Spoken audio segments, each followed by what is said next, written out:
What it do, baby? Yo, what a day, because it's a beautiful day. Oh, I feel like you too. Beautiful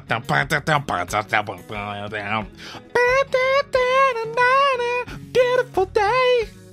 Because we have the amazing top of the food chain, top of the mountain, Raw Women's Champion. One of the baddest women on the planet, Rhea Ripley. Look, when they told me I had Rhea Ripley today, I was so happy because of the job I'm doing on TVA Sport, being part of the Raw commentary in French in the whole Canada. If you want to watch it in Manitoba in French, you gotta watch TVA Sports. But doing that job for 4 years, not missing a day, having our first WWE superstar was pretty special for me.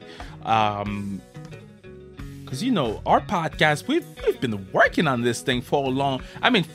1 year. We've been working on this for over 100 interviews. And now we have the Raw Women's Champion. And I know if you're listening to us for the first time, because, you know, Rhea has her crazy reach, so maybe some people are listening to this for the first time. My English is not the best, but you know what? I don't care. I don't care.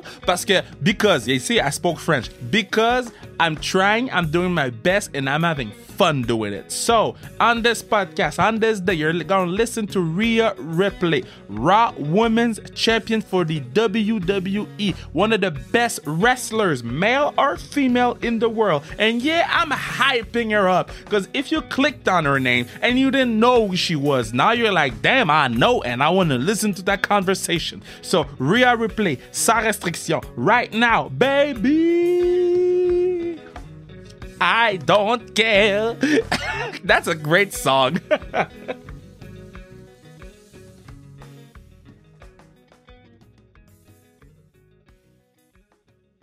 So, first of all, Rhea, I'm very, very happy to talk to you. People can't see it right now, but you have such a beautiful dog. What's his name? That one's Barry. I also have another dog called Luna and a cat called Ryuk. Oh my God, this is a zoo. Yeah, I've got a fair few animals. How you doing, man? You're the champ. You are the top of the food chain. You are the top of the mountain.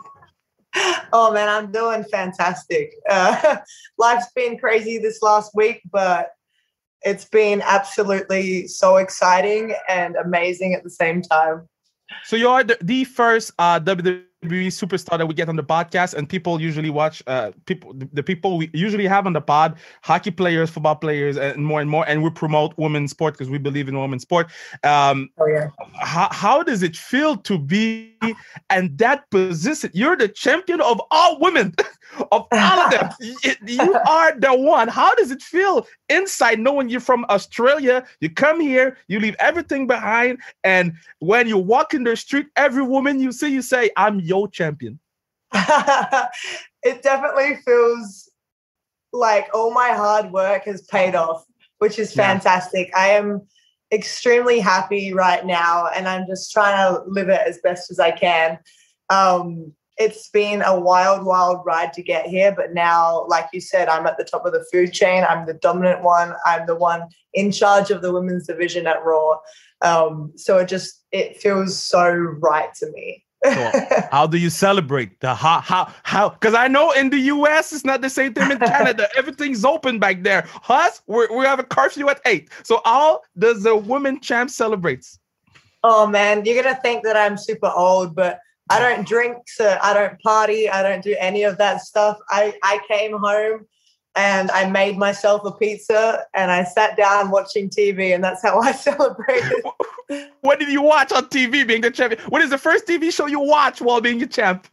I've been watching a TV show called Legacies right now. So switched that on, and I've just been like chilling out because I've had a very, very busy schedule, especially like leading up to WrestleMania, and then like even after WrestleMania because I became the Raw Women's Champion. So like my schedule for media has been so insane. So every time that I get like some time off, I'll either go to the gym and work out, or I'll sit down and chill and watch Legacies. That's pretty cool. So people know here in Montreal, Canada, or people know I'm doing the French commentary for Raw. And look, since day one, I've been telling the world, you my girl. I've been telling the world she's going to be a champion. You should follow her on social media. I've been hyping you up more than I hype my own mom. But then this week, Charlotte Flair came and kicked you in the face, and I had to turn because I'm one of the bad guys. So you're making me that face, eh? I'm sorry. I didn't know I was talking to you today. But so I got the chance to play the good person for 2 weeks, and for the past 4 years, I've been playing the bad person. For you, what do you prefer, being a good person or a bad person? Oh man. First of all, I love how you like pump me up just to drag me down. I love it. Thanks for that. Part of the job. Yeah, thanks a lot. I appreciate it. But for me, I love going out there and I love kicking ass, and I don't really care about people's feelings. So I guess you would portray me as the bad person. But at the same time, get the job done. Stone Cold did the same thing, and he was like the most liked human being after Obama, I think. Yep. That's very true. Very true. Yeah. I mean, it's sort of weird like that because I go out there with this I don't care attitude, and I kick people in the face. I don't say sorry about it. I do what I want. And for some reason, people still choose to cheer me, which is cool. Very, very strange, sort of like Stone Cold. But I sort of just want to portray myself as, I guess, the bad guy because I want to win. Any means necessary. Okay, so that's you see, next time I go on TV and do Raw, I will apologize. I will say I'm back on her boat. I will apologize to the world. You will. So because usually people will ask you, well, do you have a dream match? Who you want to face? Blah, blah, blah. I want to know. In the boys division, if you could have a dream match, who you picking? Oh, man. And don't pick Kevin Owens because we in beef. He's a great dude. He's a great Kevin Owens in. He's a great guy. We love him. Yes, he's great. Man, okay, I haven't been asked that question before. That makes it tough. I guess there's so many men that I would love to wrestle. Like, oh my God. So many. One would definitely be like, I would love to wrestle Triple H. I think that would be insane because like he's the reason that I started watching wrestling and the reason that I started wrestling. So I would love to step in the ring with someone like Triple H. Oh man, you've really just thrown this on me, haven't you? I'm very happy. Because I'm like, man, she must be doing a lot of interviews today and people going to ask her the same questions over and over again. So we're doing it different here. This one's very different. Man. I mean, I would also love to wrestle someone like Cesaro. I think it would be like a real hard-hitting match. And like, I might even pull out some lucha. You never know. Like, I know a little bit. I just don't do it because I'm so big. Okay, so if you face Cesaro, how many of those swings? Because for people who don't know, Cesaro is swinging people around the world. So how many of those swings can you take, you think? Probably not many, to be completely honest. You can go 10. Yeah, I think my limit would be 10, and then I'd just possibly just walk and fall through the ropes and then vomit. So That's great. So I was watching NXT, one of the WWE shows, and available on the WWE Network for the people who are discovering wrestling right now and are like, okay, so Kev been talking about this wrestling thing for 4 years, and now we have the champion on the. I need to start watching this. So for people who don't WWE Network, so I was watching NXT and I saw you in the ring with Raquel Gonzalez and Bianca Belair. Now, when I watched Bianca Belair win that title, when there was that camera shot of her almost tearing up, as a black man, I was like almost crying in my living room. I was like, man, I need tissue right now. Backstage, how was it when y'all felt that moment with two strong black women headlining the greatest stage of them all? Man, it was amazing. History making. Yeah. I was in Gorilla while that match was going on, and it was very emotional. I pretty much cried throughout that whole match because I was so happy and excited for both of them. But also, like, knowing the struggles that Bianca's been through in NXT and in wrestling and just in life, like some of it, I was so proud and so happy for them that they had that spot. So happy. And then the next night you go, and so it is the first time y'all see people in over a year. So you walk down the ring, you get your music played by a band, and then you get all that energy going. How can you settle down? Because you got 25,000 people screaming during COVID, and then it's you against one of the greatest women in the world, Asuka. How can you settle down?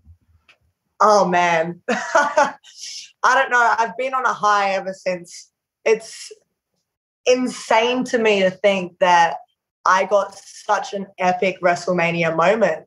Yeah. I got to wrestle someone that I've wanted to wrestle for so long now in Asuka. I got to do my entrance with New Year's Day, have Ash Costello sing me out. Like, it was everything that could go right in my world. I won the Raw Women's Championship. I had my boyfriend and my friends in the front row. Like, everything was so fantastic. We had fans back. Oh my God, it was so nice to have a live crowd. Yeah. So nice. So like, I've honestly been so pumped since then, and my dogs are really pumped right now. Yeah, don't fight. Hey, don't fight. Dogs, don't fight. Don't. This is great. Oh my God. This is great podcasting. Me screaming at dogs. They're so hyped for me. Yeah, I love it.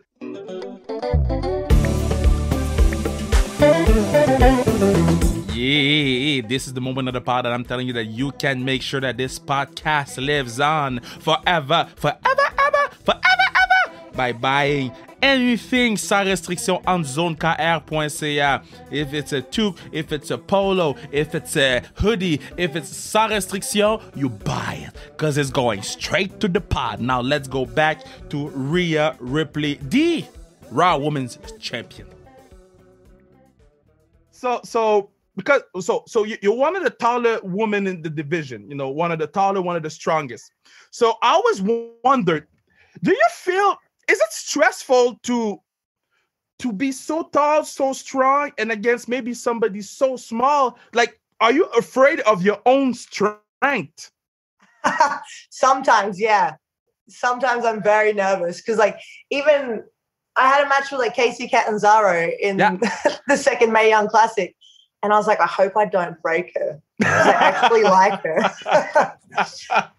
Oh man, because sometimes I really don't know my strength. Like I even do it here at home when like I'm messing around and like just like play fighting with my boyfriend. I accidentally hurt him sometimes. I'm like, I'm sorry, like I don't realize how strong I am. That's crazy. That's crazy. And do you so you're 24, if I don't mistake? And that's pretty young. You're 24. I'm 29. I'm old. I cannot even pick up a freaking pencil on the ground. You're 24 and you're winning championships. So, but do you feel that you are getting to that prime, because I know you've been doing this for 4 or 5 years, but at 24, you're physical, you're smart. Are you getting at that prime of your abilities, or you got so much more to learn? I feel like I have so much more to learn. Okay. I feel like I've learned so much in the years that I've been doing this. But I feel like I've still got so much left in me, so much more potential. And I'm really excited to see when my peak is. But at the same time, I don't want that to come. I don't want my peak to come because that means that I'm not going to get better and better and better. I just want to keep getting better. I want to keep growing as a human outside and inside of the ring. So I'm very excited to see how the future is like going to pan out. Because like I've been in WWE for 4 years now, but I've actually been wrestling for 8. Yeah. So I started when I was 16, and I feel like I watched my old matches on YouTube, and I'm just like, wow, like I've come so far. And then I want to do the same thing in 10 years from now and look back and be like, wow, I've come so far. Like I want to just keep growing and evolving, and I don't want there to be a finish line. So what's the process? Because so for this, I'll because of the job I'm doing for WWE, I watch a lot of your matches, a lot of your matches, and I see a growth or a change, in you're physical. You know, short hair now. You got tattoos. Do you feel like you're getting? No, I mean you got tattoos and everything. That hurts. I mean, I got 4 and I'm crying. But do you feel that you're becoming more and more who you really are, or we still got a long way to go? I feel like I've grown a lot since moving to America, and I have finally found the person that I am and the person that I'm supposed to be. So the Rhea Ripley that you see on TV, that's actually me. That's like just a 10 times version of me, the version that would probably get arrested if I did that stuff outside of work. This is great. Okay, so I'm not gonna hold you on too much more longer. I'm so happy that the people get to get introduced to you, and the people who already know you are like, "Yo, Rhea is on the pod," so people are happy. What I want to talk to you about is so you talk a lot about. So I listened to the podcast with Renee Paquette. You know, she's a great person, a Canadian. At one point, we were only 6 Canadian commentators. Now we're 2.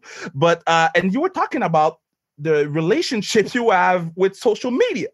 How people are sometimes bad persons with you on social media, and I often ask that question to hockey players or anybody else. Why do you read? Because this is a question that I ask myself every single day. Why do you still read? I've gotten to the point now where I've like sort of stopped reading, but at the same time, like, I don't know why. I find it so intriguing to see what people think about me. And then with the negative stuff, I'm just like, I love to have a laugh about it. Because these people think that they can affect me by tweeting something my way, but it really doesn't affect me anymore. And I think reading the comments that they do post that are negative reminds me that I've come so far in life. Because I know that would have affected me when I was younger, and it would have really, really like weighed on my heart and my shoulders. But now it doesn't. So I think reading the negativity, I've definitely gotten a lot stronger, but I feel like reading the negativity is always a good laugh to me, because people think that it affects me in a way, and they think that they can ruin my life or run my life, whatever they're trying to do. But it's crazy. It doesn't. And then I also love like exploiting that.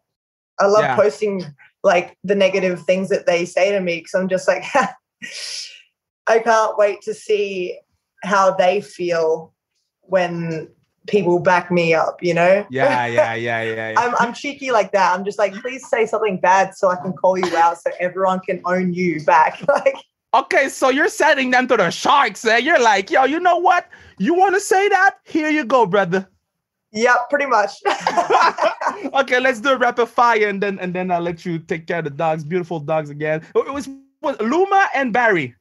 Yeah, Luna and Barry. Luna and Barry. That's pretty. Mine, Theo and Simba, but they're not beautiful as your dog. Mine is so dumb. Okay, so rapid fire. Oh God, if you knew. Okay, so before a WrestleMania, because you've been to 2 now. You've been 1 in front of crowds, 1 in front of no crowds. What do you eat? What's your meal? What's your WrestleMania meal? Before the match? Yeah. Oh man. I don't really eat too much, actually, which is probably not the best thing to do, since I need my fuel. But I think I'm normally stressing so much before such a big, like, high caliber match that I forget to eat. A few weeks beforehand, I mean, I try and eat healthy, depending what that is, like whatever's there. But I try and just eat the healthiest that I can, because I want to look great on WrestleMania. That's great. Okay, so what's in your ears before you walk, like 10, 20 minutes before you walk down? What are you listening to? Tell me, Snoop Dogg. Make Sasha happy. Oh my gosh, no, not Snoop Dogg. I don't think I have one of his songs on my phone at all, actually. Are you kidding me? Rhea? You look like a Snoop Dogg girl. I'm sorry. No. I normally listen to a lot of like Motionless in White or New Year's Day, the band that played me out to the ring at WrestleMania. I normally listen to a lot of them guys. But yeah, Motionless in White is my number 1 right now. They get me pumped the most. You see? I'm learning today. The day I didn't know about that band, so I'll go on Google. Are they Look them screaming? up. Do I put the volume down because they're screaming? If you're gonna get a little bit scared, then yeah. I'll put the volume down. Okay, and before I let you go, I just want to tell you you're doing an amazing job. We are so proud of you doing the wrestling on TVA Sport here in Canada in French, and seeing your growth for the past 4 years. I remember when we did the NXT attack on the Raw, and you showed up and you were like taller than everybody, and I was like, she's like Andre. she's Andre.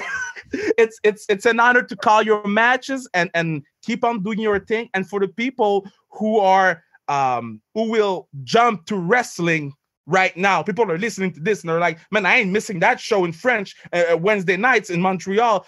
What can you tell them about the women's division that you are running? Oh man, the women's division, it's only growing. It's growing and it's getting better and better every single week.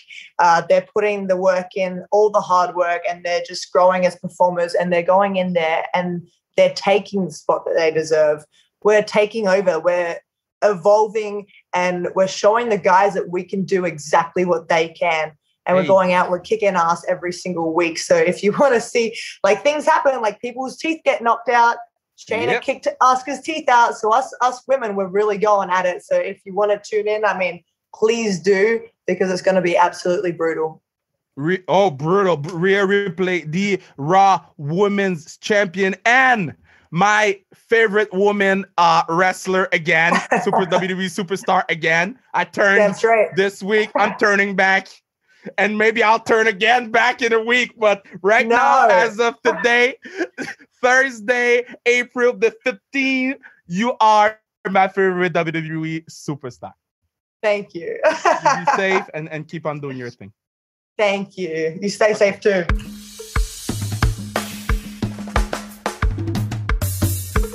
Yo, great pod with Rhea. She's inspiring. You know, I told her that before we left. I said, keep on inspiring all the women out there, but also there's grown-ass men like me who will feel inspired by her story. I mean, leaving Australia to follow her dream, and now 24 years old, she's a champion. 24 years old, she's at top of the mountain, top of the food chain, and for me, doing this job at TVA Sport, commentating the WWE, it was special for me to have her on the pod. I mean, when they told me yesterday, you have time for Rhea, I'm like, yo, I have time for Rhea anytime. Yo, she is not only the women's champion, but such a sweet woman. So she's one of the baddest women in the world. She's a champion. I'm proud of her, and let's see where is it gonna take her. You know, let's see what are the next steps for her. Next steps in her career,